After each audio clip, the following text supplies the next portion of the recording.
여러분 안녕하세요. 엄마표를 응원하는 에듀큐레이터 숙세입니다. 반갑습니다. 네, 지난 시간에 이어서 오늘도 교과서에 대한 이야기를 간단히 하도록 하겠습니다.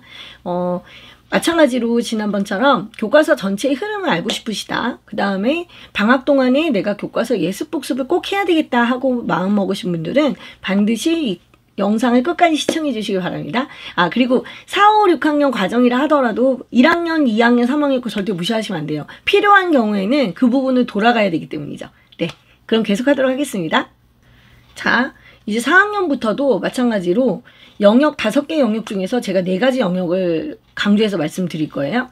자, 일단 수, 연산. 4가지 영역도 아니에요. 수하고 연산을 제가 따로따로 얘기한 거기 때문에 크게는 3개 영역이라고 생각하시면 됩니다.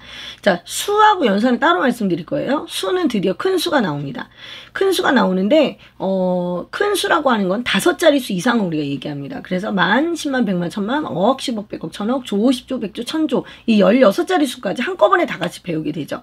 그래서 이 큰 수는 절대 아이들이 쉽게 넘어갈 수 있는 부분은 아니에요. 그래서 바로 큰 수를 여기서 하는 게 아니라 이전에 이미 영수증이라던가 뭐 다른 것들을 통해서 돈을 가지고 이미 큰 수를 좀 다뤄봤다면 이 부분이 훨씬 쉬워집니다.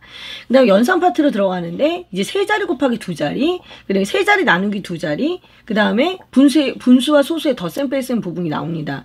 그런데 이 연산은 정말 좀 주의하셔야 될 게 뭐냐면 이 3자리 곱하기 2자리하고 3자리 나누기 2자리를 하는 이유는 나중에 이제 소수의 연산하고도 물리기 때문에 이걸 하는 거거든요. 그런데 만약에 내가 6학년이에요. 6학년인데 연산이 잘 안 돼서 내가 옛날 거 복습하려고 해.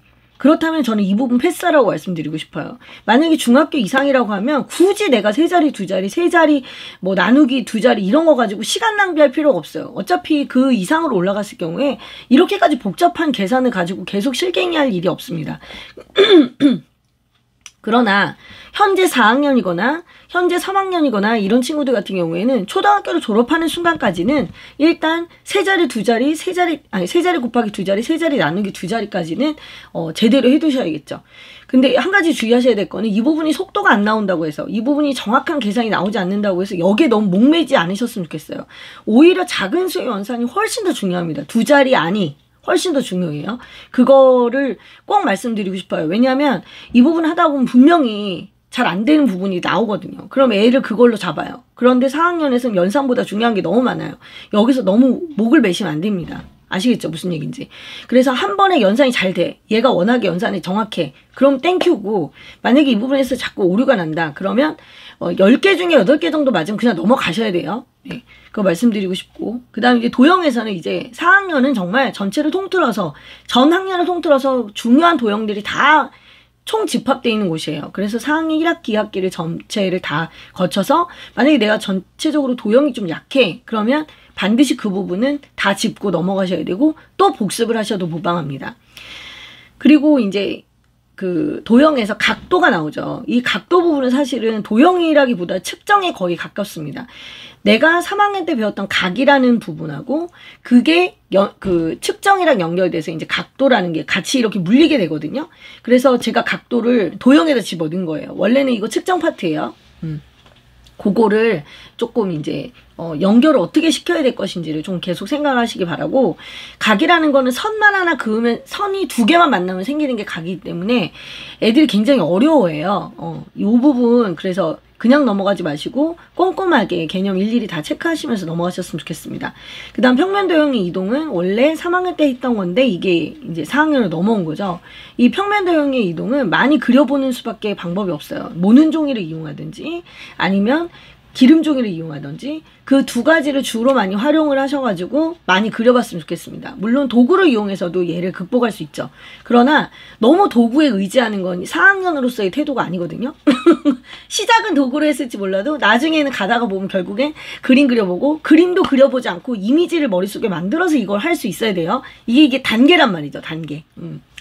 자, 그 다음에 이제 2학기 때 나오는 사각형과 다각형은 중학교 때 그대로 나오는 내용이기 때문에 요거는 정확하게 개념을 이해하고 암기하셔야 됩니다. 카드를 이용해서라도.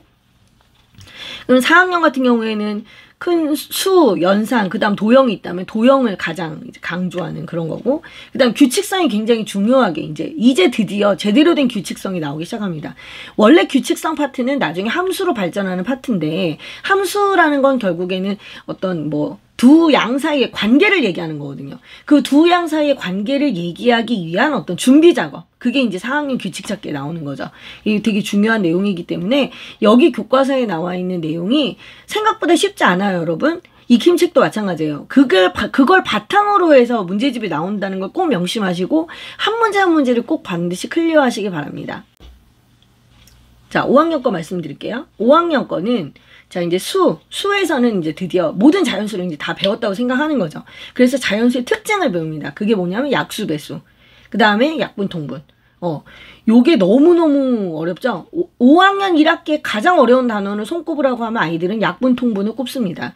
근데 이 약분, 통분이라는 게 결국 1단원에, 2단원에 있는 약수, 배수하고 너무 밀접한 관계가 있기 때문에 약수, 배수하고 약분, 통분은 굉장히 중요한 파트가 되겠죠. 그리고 이게 중학교 1학년 때 다시 한번 또 정리가 돼서 나오기 때문에 이 부분 제대로 익혀주시길 바래요. 저 같은 경우는 다른 파트는 그렇게까지 복습 안 하는데 약수, 배수, 약분, 통분, 분수의 덧셈, 뺄셈 이 3 콤보 얘네들은 정말 1학기 때 3번, 4번 계속 반복시킵니다. 그 정도로 몸에 배일 정도로 많이 시켜야 되는 부분 중에 하나입니다. 그 다음에 수의 범위와 어림하기. 이거는 이제 2학기 때 나와요. 이게 2학기 때 나오는데 수의 범위와 어림하기가 올림, 버림, 반올림에 대한 거거든요. 그리고 이상, 이하, 초과, 미만. 이거니까 이게 나중에 이제 부등식으로 이제 발전이 되겠죠? 부등식으로 발전이 되는 건데 요게 쉽지가 않습니다. 아이들에게. 어려워요. 이상, 이하, 미만, 초과 단어 하나가 달라짐으로 인해서 경계값 자체가 달라지기 때문에 얘가 당연히 어렵습니다. 그래서 여기에서 너무 어떤 정확하거나 엄청난 응용력을 바라거나 그런 것보다 어떤 상황에서 올림을 쓰고 어떤 상황에서 버림을 쓰고 어떤 상황에서 반올림을 쓰는지 그런 상황에서 어떻게 올림, 버림, 반올림이 적용이 되는지를 아는 것이 훨씬 더 중요합니다. 그 다음 연산 파트. 연산 파트에서는 드디어 이제 분수의 덧셈, 뺄셈, 곱셈이 나오는데 여기서 중요한 건 분모가 다른 분수의 덧셈, 뺄셈이라는 거죠. 이게 5단원이 있거든요, 여러분. 5학년 1학기. 5학년 1학기 이 5단원 하나를 하기 위해서 2단원, 3단원에서 약수, 배수하고 약분, 통분을 했던 거예요. 이 5단원에 있는 이 분수와 덧셈, 뺄셈, 분수의 덧셈, 뺄셈을 하기 위해서. 그러니까 이 분수의 덧셈, 뺄셈이 제대로 안 되면 그건 하나만 한 거죠. 정확한 계산이 굉장히 중요합니다. 빠른 것보다도 일단은 정확한 계산. 그 다음에 우리나라는 특별하게 약분을 안 하면 다 틀려요. 약분 안 하면. 크기가 같은 분수라고 분명히 얘기했음에도 불구하고 약분 안 하면 다 틀리기 때문에 반드시 약분을 하도록 유도하셔야 되고 기하분수로 쓰게. 그리고 마지막 과정에서 대분수로 반드시 답을 고쳐야 됩니다. 요것도 연습을 꼭 하도록 도와주세요. 그 다음에 분수의 곱셈이 이제 2학기에 나오는데 이 분수의 곱셈이 절대 만만치가 않습니다. 굉장히 헷갈려요, 여러분. 우리가 생각할 때 분수의 곱셈 약분만 쭉 하면 되지. 애들한테 그게 아니에요. 애들한테 그게 아니기 때문에 이 분수의 곱셈 신경 쓰셔야 돼요. 그 다음에 소수의 덧셈, 뺄셈이 나오는데 소수가 자릿수만 맞추면 더할 수 있기 때문에 자릿수만 중요하게 생각하시면 되는 거고 자연수 혼합계산 이게 5학년 1학기 1단원입니다. 자연수 혼합계산 요 파트는 여러분이 뭘 주의하셔야 되냐면 문장제 문제를 보고 식을 완벽하게 구현하는 거. 그게 바로 이 5학년 1학기의 1단원의 역할이에요. 얘의 역할. 이 단원을 보실 때는 어떻게 해서 한국말을 수의 식으로, 즉 수학말로 바꿔내는지 그거를 아주 잘 보셔서 연습하셔서 본인 걸로 만들도록 도와주셔야 됩니다. 이 단원이 끝나고 나면 웬만한 것들은 전부 다 식으로 자꾸 풀이 과정이 식으로 쓸 수 있게 이제 그런 것들을 유도하시면 되는 거죠. 그 다음에 이제 도형에서 이제 5학년에서는 사실 수와 연산 파트가 너무나 강화가 되어 있기 때문에 도형에서는 그렇게 막 애들이 엄청 어렵다고 생각하지 않습니다. 그리고 평면 도형은 이미 4학년 때 끝이 났어요. 그러면은 이제 5학년 때 하는 것들은 주로 뭐냐? 이제 이미 평면 도형이 있고 걔네들 사이에 합동과 대칭. 이 합동과 대칭 옛날에는 대칭의 위치에 있는 애들까지 다 있는데 지금은 그렇게까지 복잡하게 하지 않습니다. 네. 합동 조건도 지금 현재로는 다 빠져 있어요. 네. 그래서 일단 합동과 대칭, 모양을 가지고 구분할 수 있어야 되는 거, 그것까지는 해놓으셔야 되고, 그 다음에 2학기 때 가면 직육면체, 즉 입체도형의 특징이 나오죠. 초등학교 1, 2학년 때 우리가 입체도형을 해요. 근데 그때는 직관적으로 그냥 모양만 보고 하는 거고, 이제는 정확하게 명칭을 가지고 직육면체를 합니다. 그래서 직육면체는 크게 겨냥도하고 전개도 이 두 가지를 다 구분하셔야 되고 주사위 옛날에 우리가 에그블럭 살 때 같이 구매했던 주사위가 있는데 이 주사위가 전개도를 공부하기에 너무 최적의 도구입니다. 그래서 여러분이 전개도 그릴 줄 알고 겨냥도 할 줄 알고 그게 나중에 겉넓이하고 부피랑 연결이 되는 거죠. 얘를 이제 연결하시면 돼요. 그 다음에 이제 측정 파트에서는 평면 도형의 넓이, 둘레 이런 것들이 나옵니다. 애들이 둘레 넓이 아무것도 아닌 것 같지만 굉장히 헷갈려하기 때문에 이 부분 꼭 구분해서 연결하게 해주시면 됩니다. 네. 그 다음에 규칙성, 규칙과 대응이죠. 드디어 대응이라는 단어가 나왔습니다. 드디어 대응이라는 단어가 나왔다는 얘기는 함수를 준비하겠다는 얘기죠. 관계, 대응 이런 것들이 나와요. 비교하는 대상이 분명히 두 개가 있고 얘네들 사이에 어떤 관계를 가지고 있는지에 대한 설명을 말로도 할 수 있어야 되고 식으로도 표현할 수 있어야 합니다.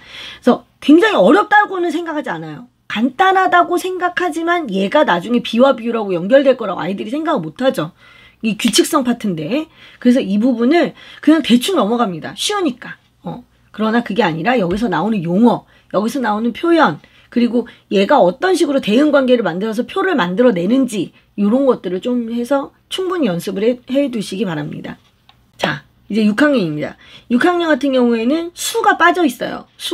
새로운 수를 배우잖아요. 자연수는 이미 4학년 때 끝났고 5학년 때 우리가 분수와 소수 이런 것들에 대한 거 다 끝났고 6학년 때는 수가 빠지고 연산만 들어갑니다. 연산. 자, 분수에서 우리가 계산할 때 분모가 서로 다른 애들끼리 덧셈, 뺄셈 했었고 곱셈 했었죠? 그리고 6학년 때 1학기, 2학기에 걸쳐서 분수의 나눗셈을 공부를 하는 거죠. 네. 그 다음에 소수의 나눗셈을 합니다. 이 소수의 나눗셈을 하기 위해서 앞에서 4학년 때, 그걸 했던 거예요. 여러분 뭐 했었지, 우리? 기억나요? 빨리빨리 생각해봐. 세 자리 나누기 두 자리. 이걸 했던 거야, 이거를. 세 자리 곱하기 두 자리. 그걸 이것 때문에 한 거야. 소수 때문에. 그 다음에 도형이 있죠. 도형. 이 도형에서 이제 공간과 입체가 나오는데 이거 2학기 때 나와요. 요 파트를 애들이 생각보다 어려워해요. 공간과 입체. 사키나무를 직관으로 푸는 게 아니라 논리적으로 이걸 해석해서 답을 적어내야 되거든요. 근데 이거는 만들어 보면 다 아는 겁니다. 여러분 갑에 그런 거 다 안 버리셨죠? 사키나무 여러분 그걸로 다 해결돼요. 꼼수 12블럭 그걸로 다 해결됩니다. 어디다 갖다 버리시면 안 돼요. 아니야. 옛날에 갑에 다 끄집어내 쓰세요. 팩토 이런 거 다 버리지 마시고 플레이 팩토에서 썼던 사키나무류들 다 갖다가 이때 쓰시면 됩니다. 그 다음에 각기둥, 각불 다 나오잖아요. 그 안에. 원기둥, 원뿔도 마찬가지고 여기 각기둥, 각불, 원기둥, 원뿔은 막 엄청 우리 옛날처럼 그렇게 어려운 내용들이 아닙니다. 그냥 굉장히 상식적인 순에서 이 부분을 공부를 해요. 근데 용어만큼은 정확하게 하세요. 용어만큼은. 거기서 확장이 되지 않을 뿐이지 이 똑같은 용어가 중학교 때 그대로 나오니까 어디를 가리키는 명칭인지 그거를 분명히 하는 것까지는 여러분이 해두셔야 돼요. 그 다음에 측정 파트. 측정 파트에서는 이제 직육면체, 즉 입체도형의 부피와 겉넓이에 대한 공부를 합니다. 그럼 입체도형 중에서도 우리가 원기둥은 다 제끼고 직육면체만 가지고 걔의 겉넓이와 걔의 부피에 대해서 공부를 하는 거죠. 겉넓이는 전개도, 부피는 겨냥도 하고 밀접한 관계가 있습니다. 그리고 부피가 나왔다는 얘기는 부피의 단위가 나온다는 얘기겠죠. 자, 여러분 단위는 2학년 막판에서 시작해가지고 6학년까지 계속 새로운 단위가 나옵니다. 새로운 단위가 나오는데 그 단위가 다 연결이 되어 있어요. 그래서 이거 그냥 넘어가시면 안 되고 카드로 놔두셨다가 수시로 꺼내서 복습해 두셔야 됩니다. 우리가 일상적으로 많이 쓰는 것들이 아니기 때문에.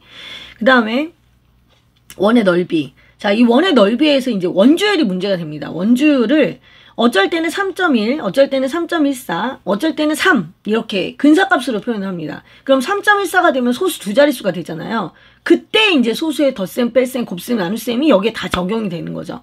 근데 이런 계산이 잘 안 돼. 애가 자꾸 틀려. 그거 가지고 너무 쪼지 마세요. 어차피 중학교에 가면 원주율은 다 파이로 변신하잖아요. 그죠? 그러니까 계산 자체에 너무 몰입하지 마시고 원리를 아는 쪽에 좀 더 초점을 맞춰주세요. 큰 수 계산이 잘 안 되는 애들이 있단 말이에요. 세 자리 곱하기 두 자리, 세 자리 나누기 두 자리 하기 시작하면 애들이 완전 멘붕 온 애들이 있어요. 그러면 너무 하기 싫고 너무 무슨 말인지 모르겠고 계속 계산이 틀리는데 그걸 계속 반복을 시켜봐요. 애가 얼마나 짜증나겠어요. 그러니까 그 부분에선 차라리 과감하게, 그럼 내가 세 자리까지는 너한테 완벽함을 내가 요구하지 않을게. 그렇게 하고 대신에 그 원리만큼은 정확히 알아야 얘를 내가 중학교 때 써먹을 수가 있는 거죠. 그러니까 초등학교 과정에서 연산은 두 자리까지만 그 정확성과 속도에 목숨 것이라고 그 말씀 꼭 드리고 싶어요. 그 다음에 이제 규칙성이 있어요. 규칙성은 비와 비율하고 비례식과 비례배분. 자, 지금 제가 이제 똑같은 강도로 말씀드렸지만 저는 제가 만약에 이제 6학년이라면 규칙성 이 파트를 그냥 한 500배 큰 소리로 말씀드릴 거예요. 내가 다른 거 다 복습할 시간이 없다. 나는 중학교 거 해야 돼 당장. 이러신 분이 계시다면 다른 건 다 몰라도 6학년 1학기, 6학년 2학기에 있는 비와 비율과 비례식과 비례배분 얘만큼 무슨 일이 있어도 반드시 복습을 해야 합니다. 교과서를 기준으로 복습하셔야 된다는 말씀 드리는 거예요. 거기에 있는 용어들을 그냥 우습게 보시면 안 돼요. 다 이게 나중에 중학교랑 연결되기 때문에 제가 자꾸 봐두시라는 거예요. 분류의 기준이 정확하지가 않아요, 여러분. 분류의 기준이 정확하지가 않기 때문에 이 부분에서 필요가 없다. 초등학교 때 배웠던 비와 비율이 함수랑 연결된다고는 하지만 거기는 나오는 용어가 100%가 아니기 때문에 할 필요가 없다.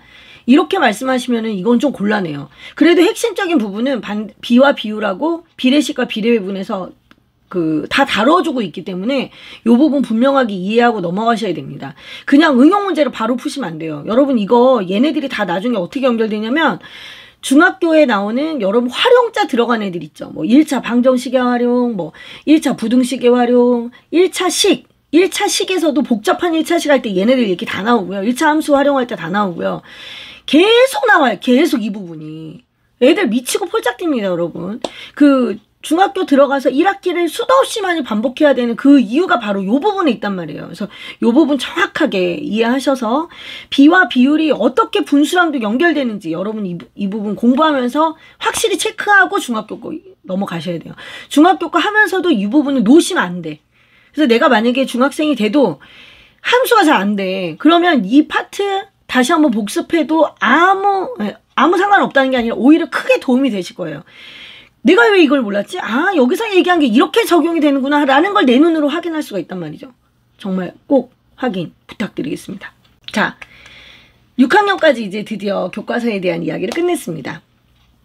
여러분 제가 지난번 영상에서도 말씀드렸지만 제가 7월 11일 밤에 4시간에 걸쳐서 교과서에 대한 수업을 다 마쳤습니다. 그런데 그때 이제 제가 수업을 할 때 물론 전반적인 개괄이에요. 개괄만 하는데 4시간이 걸린 거예요. 왜 교과서 수업을 해야 되는지부터 시작해서 1학년 핵심 내용, 2학년 핵심 내용, 3학년, 4학년, 5학년, 6학년 핵심 내용까지 제가 이제 다 건드려서 말씀드렸는데 이런 것들이 어떤 의미가 있을까? 근데 저는 교과서 정말 중요하게 생각하는 사람이잖아요. 근데 여러분은 머릿속에 초등학교 교과 내용이 전부 연산만 있다고 생각을 하세요. 근데 그렇지 않거든요. 초등학교 교과 내용은 정말 5개의 영역이 충실하게 다 들어가 있고 이 5개의 영역이 정말 강조되는 학량이 다를 뿐인 거예요. 얘네들의 흐름을 정확하게 아는 것과 알지 못하는 건 정말 여러분 하늘과 땅 차이입니다. 그래서 아이들도 아이들이지만 엄마들도 교과서 흐름에 대한 공부는 꼭 한번 하셨으면 좋겠고 이왕 하는 거 아이랑 같이 교과서 같이 복습하면서 또는 예습하면서 아이도 그렇고 엄마도 그렇고 어머 이거 모르고 넘어갔던 건데 이거 문제집에서 봤던 건데 이게 교과서에 있었구나 이것만 체크하더라도 아이가 학교에서 그 수업을 받아들이는 자세가 아마 달라질 거예요. 온라인 영상을 들을 때도 마찬가지죠. 나 다 하는 거야. 그렇지 않아요. 교과서 내용 그렇게 간단치가 않습니다. 여러분이 요 부분 조금 감안하시면서 올 여름방학을 잘 보내셨으면 정말 좋겠다고 생각이 들어요. 네. 그리고 저는 키우피우 카페에서 지금 키우피우 에듀 카페죠. 거기서 교과서 원정대를 지금 모집을 하고 있고 그건 여러분이 정식으로 하셔도 되고 안 하셔도 상관없어요. 상관없지만 결국 제가 얘기하고자 하는 건 뭐냐면 방학 때는 반드시 교과서를 복습하고 또는 예습해야 된다. 그 얘기를 제가 말씀드리는 거예요. 그리고 만약에 여러분이 거기에 참여를 못 하시더라도 저 요즘에 이런 식으로 교과서 복습하고 있어요 하고 유튜브에 댓글을 다시던 카페에 댓글을 다시던 이런 식으로 계속 글을 달아주시면 그것만으로도 사실은 다른 분들도 같이 힘을 얻고 다른 분들이 또 같이 응원해주고 이게 가능하거든요. 여러분 혼자 하려고 하지 마시고 함께 하세요. 함께 하면 공부가 훨씬 쉬워집니다. 그건 아이들도 마찬가지예요. 네, 오늘 제 잔소리는 여기까지입니다. 네, 수고하셨습니다. 안녕히 계세요.